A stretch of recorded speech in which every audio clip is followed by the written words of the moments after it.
Годинава Пелагонија па и Македонија беа зафатени со многу ниски температури, 25 степени под нулата. Сега, кога сме на прагот на пролета, се поставува прашањето како снегот и мразот влијаеа врз земјоделските посеви. Одговор побаравме од директорот на Агенцијата за поттикнување на развој на земјоделието Игор Златков. Тој вели дека самиот снег ги спаси посевите од студот и мразот кои можеа да направат многу штети.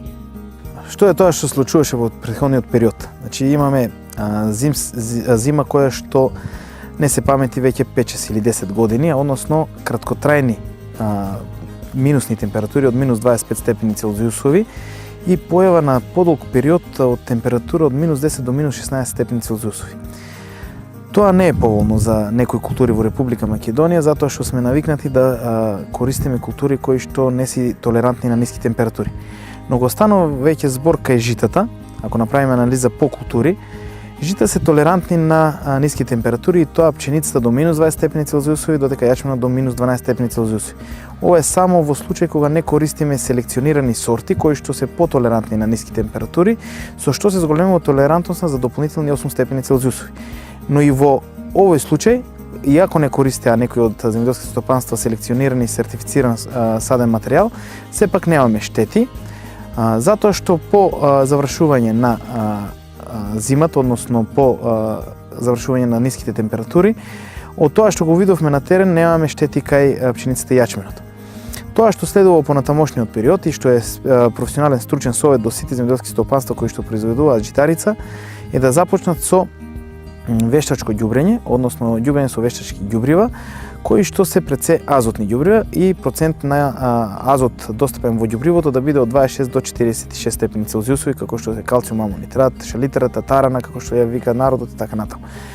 Целта е да се наѓубри површината, но во два наврати, не наеднаш, туку едниот период, едното ѓубрење да биде во крајот на месец февруари, почетокот на месец март и следното не покасно од првата декада на месец април. Со фрлање на азотно ѓубриво и дождовите кои што се спремат, односно кои што не очекуваат во месец март, како и сончевите денови, ќе настане абсорбирање од страна на растението на азотните ѓубрива, а тоа ќе го помогне вегетативниот пораст кај самите растенија. Да не заборавиме дека сите оние кои што одлетуваат понатаму други житни култури, а не се пченици и јачмен, како што се ршта, овесот, потоа оризот во Кочанско, треба да не посетат за да во стручните канцеларии со цел да им објасниме кои сорти да ги користат, но пред се да им кажеме дека треба да бидат по-раностасни. Затоа што кај нас може да не изненади зимата, односно во ноември веќе да имаме некои температури под нула, кои што може да ни влијаат во приносот. За разлика од посевите, каде што студот и мразот не направија штети, овоштарите и лозарите ќе претрпат загуби поради измрзнување. Во некои делови од Македонија, како што вели Златков, имало околу 70% уништување на лозовите насади. Кога веќе направиме анализа и за другите култури, да споменеме дека овошните култури во Република Македонија не претрпеа никакви штети од аспект на минусни температури, односно ниски температури, но тоа што го препорачуваме до сите оние кои што произведуваат овошни култури е веднаш да започнат со неопходна и задолжителна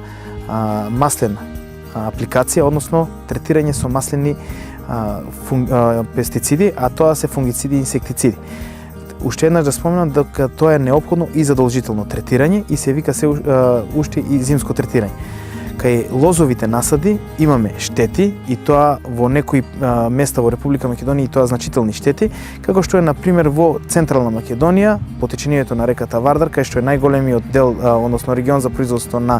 грозје, и во југоисточна Македонија, односно струмичкиот дел. Да кажеме дека црните, односно црвените грозја се понетолерантни на ниските температури и има таму штети до 70% кај некои насади, додека белите сорти на грозје се поотпорни и таму штетите негде достигнуваат до 50%.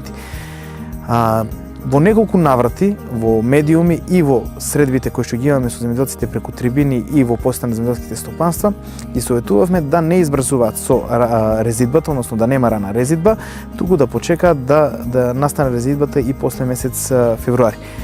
Тоа што сега ни преостанува е да ги советуваме сите земјоделски стопанства да не посетат, за да им кажеме на кој начин и по колку папки да се оставаат на секој ластар кај лозовиот насад, со цел да нема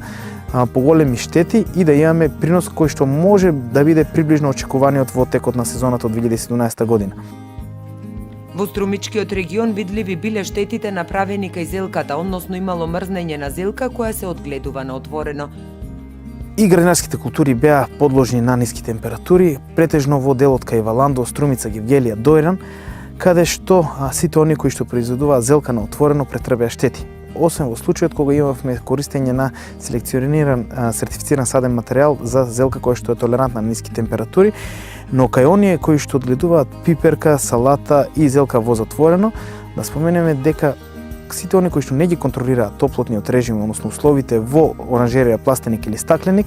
ќе има штети. Сите оние кои што затоплуваа, се разбира дека ќе нема штети, но тоа во исто време го зголемува импутот, односно влогот во производството, што ќе се рефлектира во текот на производството и во цената за време на продажбата на тој производ. Да споменеме дека градинарството во Пелагонија не е се уште започнато, но затоа препорака до сите оние кои што произведуваат леј, односно расадо производство, дека не треба да брзаат со производството на леј, односно на расадо.